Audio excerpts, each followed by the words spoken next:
Інформаційна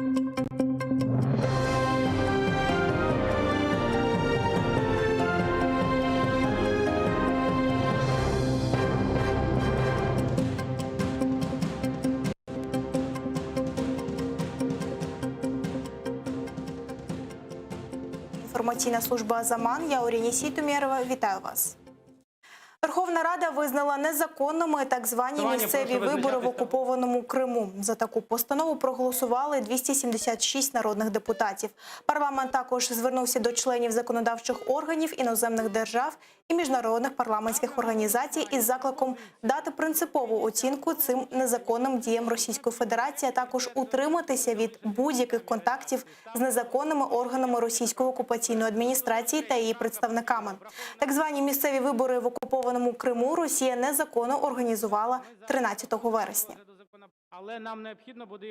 Це неправильно, коли, наприклад, Польща чи Євросоюз першими реагують на те, що відбувається в Криму, а хто не знає, поясню, що було, власне, в Криму. 13 вересня відбулися довибори до певних місцевих рад, зокрема, наприклад, обирався губернатор Севастополя, чи міський голова Сімферополя, чи були довибори до Ради Криму і так далі, і так далі. Більше того, станом на 6-7 годину вечора явка була надзвичайно і критично низька, близько 30%. І такі речі не можуть проходити повз український парламент, і ми на них не маємо реагувати в порядку 100-500 питання порядку денного. Іде насильницька паспортизація. У нас більше 100 політв'язнів кримських татар.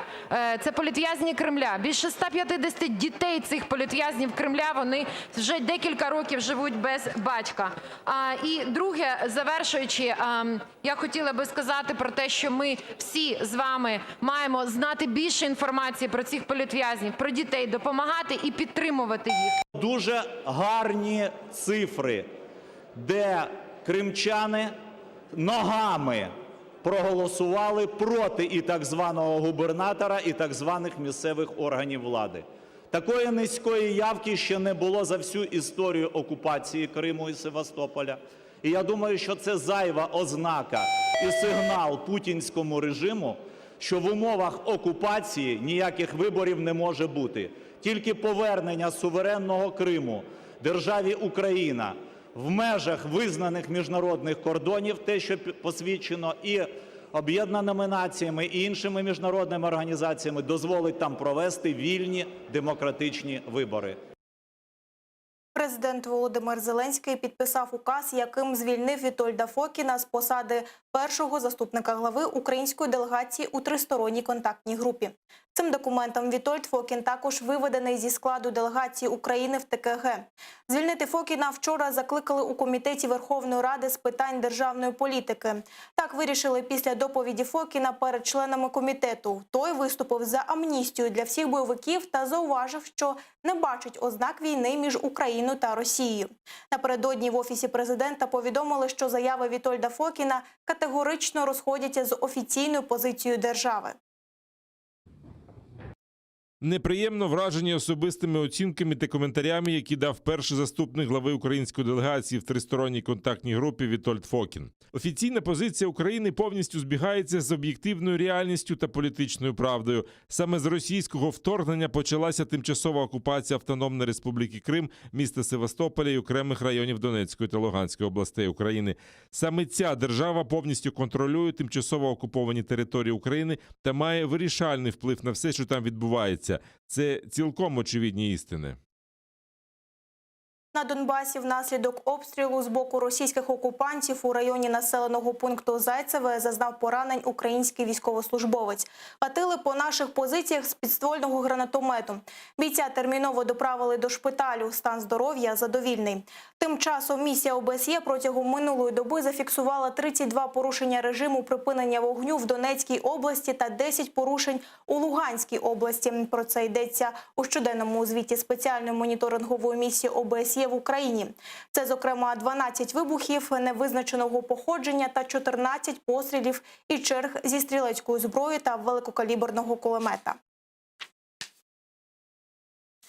ЗСУ на адмінмежі з окупованим Кримом встановили систему відеоспостереження за окупантами. Камери розставлені таким чином, що в полі їхнього зору немає жодної сліпої зони. У такий спосіб українські військові щодня, вдень і вночі, за будь-яких погодних умов стежитимуть за противником і відтак завчасно викриватимуть його наміри, зауважили у командуванні Об'єднаних сил.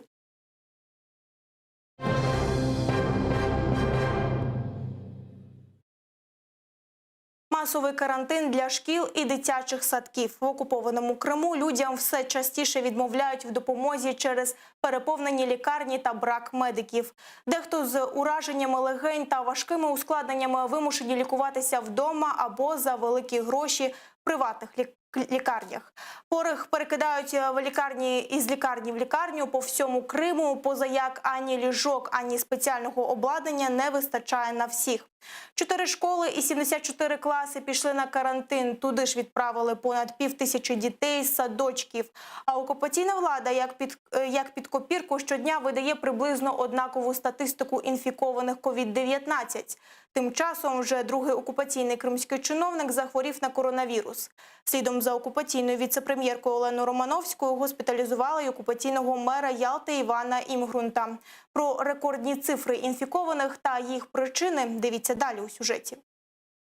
В лікарню тільки по знайомству або за великі гроші. Друга хвиля епідемії в окупації заблокувала роботу медиків. Їх бракує так само, як і койок в лікарнях. А щоб підключити до апарату вентиляції легень, пацієнтів возять по всьому Криму. Навіть за статистикою окупантів, кількість нових інфікованих щодня збільшується на 100. А сьогодні від ускладнень померли ще 3 людей. Окупаційний голова Криму Сергій Аксьонов вже розпорядився госпіталізувати лише важкохворих. Інші мають лікуватися вдома. Сейчас, учитывая, что очень большое количество людей лечится дома, их попросту не берут в больницы из-за отсутствия мест. И даже есть случаи, когда люди с положительным тестом на коронавирус находятся дома, причем у них поражены легкие. Это все говорит о том, что очень тяжелая ситуация вот именно сейчас наблюдается в Крыму. Люди помирають в дорозі до лікарні або без догляду лікарів. Це визнав навіть Аксьонов. Плутаючись у словах, ще тиждень тому він роздавав указівки окупаційному міністру охорони здоров'я Ігорю Чемоданову. У меня есть 2 обращения, по которым отдельно это будет разговор. Тут, если действительно это подтвердится по поводу, что людей оставили один на один и не дождались, там и люди ушли из жизни. То есть в данном случае это будет, я вам просто говорю, будет действительно разбирательство на самом высоком уровне.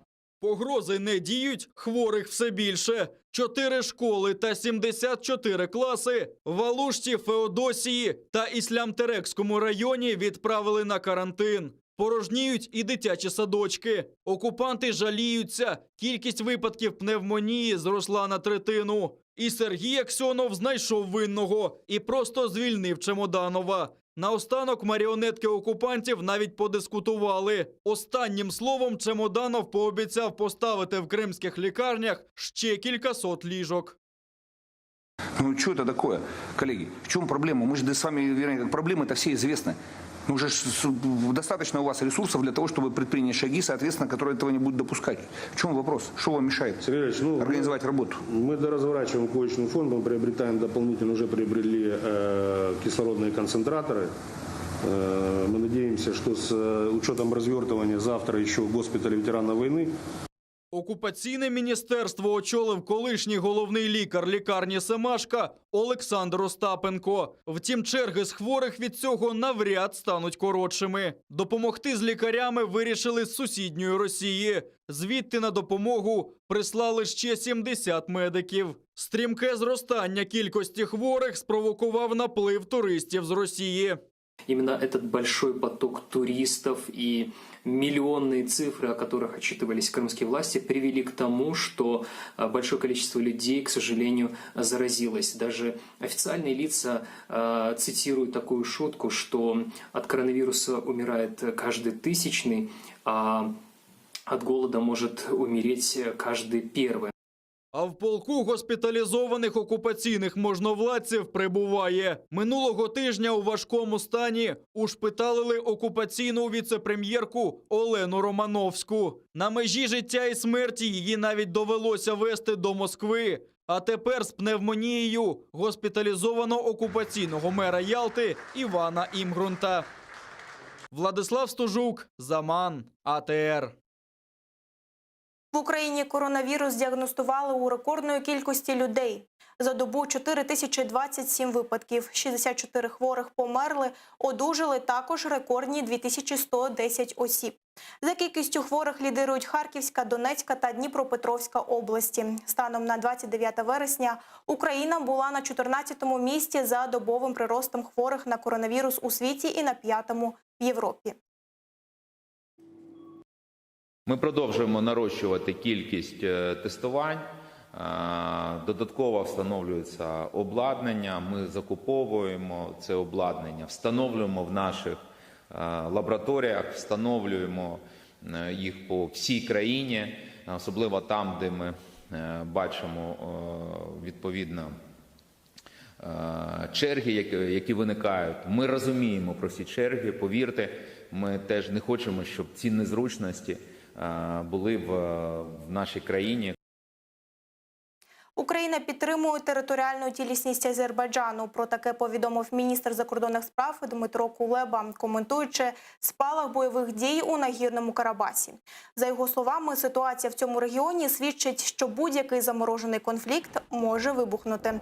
Це осередки нестабільності у Європі, і міжнародне співтовариство має не забувати про них, поки не стріляють. Одним з наріжних каменів української зовнішньої політики є підтримка територіальної цілісності держав. І ми послідовно підтримували територіальну цілісність Азербайджана, так само як Азербайджан підтримував нашу територіальну цілісність у міжнародно визнаних кордонах. І цей принцип залишається для нас абсолютно незмінним.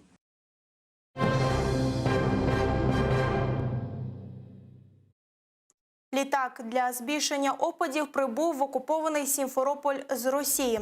Метеолабораторія Як-42Д буде обстрілювати хмари піропатронами з йодистим сріблом та викликати таким чином дощі над окупованим півостровом. У компанії «Росгідромет» запевнили, що робота цього літака може збільшити опади на 10-30%. Експерти Національного екологічного центру України вже попередили, що це може бути небезпечно. Потужні зливи можуть завдати збитків міському господарству, а дію йодистого срібла до кінця не вивчено. Так, наприклад, в 80-х роках минулого століття в Москві використання цієї речовини призвело до появи кислотних дощів. Окупантам це обійдеться в 25 мільйонів рублів, це приблизно 9 мільйонів гривень. Це все на цю мить. Вже за кілька хвилин ефір продовжить моя колега Гульсум Халілова, а о 21-й дивіться «Заман» кримсько-татарською Шевкетом Наматулаєвим. Будьте здорові, до зустрічі!